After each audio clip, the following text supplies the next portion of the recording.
Okay, so today we're going to talk about solving equations using multiplication and division. So, just like with addition and subtraction, in order to undo what's been done to your variable, you have to do the opposite.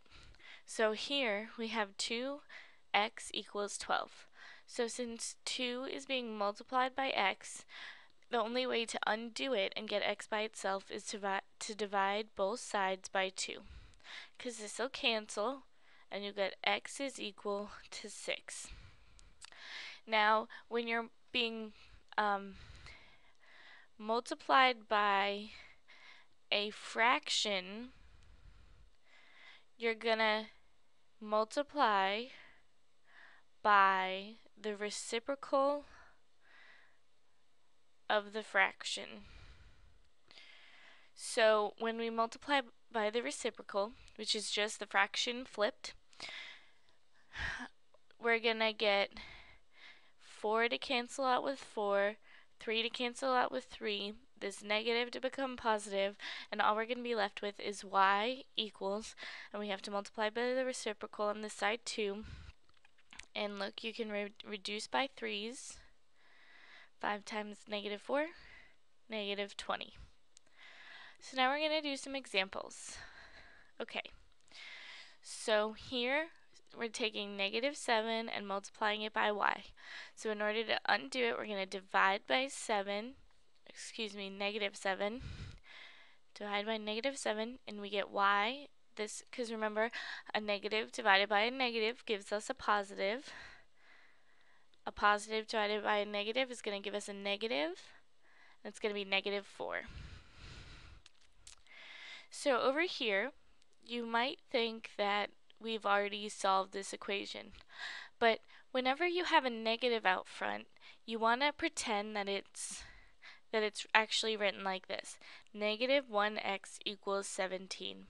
So you still have to divide by that negative 1 to get x is equal to negative 17. So down here, we have two fractions.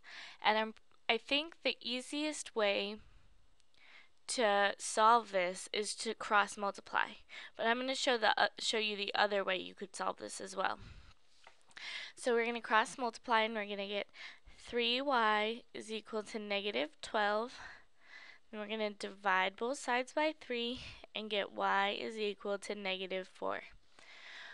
So the other way we could have done it is taken the reciprocal of 6, or 1/6, which is 6, multiplied it by both sides, and we would have gotten y is equal to this, and we could reduce by 3's, and negative 2 times 2 is negative 4.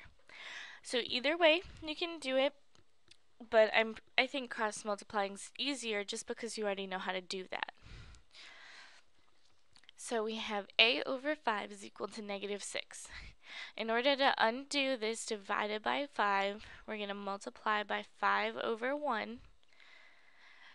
This cancels. We get left with a is equal to negative 6 times 5 over 1, which is negative 30. So that's all we're going to do with multiplication and division today. But make sure you come back where we're going to take what we learned today and in the lesson before and use it to solve combined equations, which just means that they have multiplication, addition, and subtraction and division all in one equation. So make sure you come back and watch that.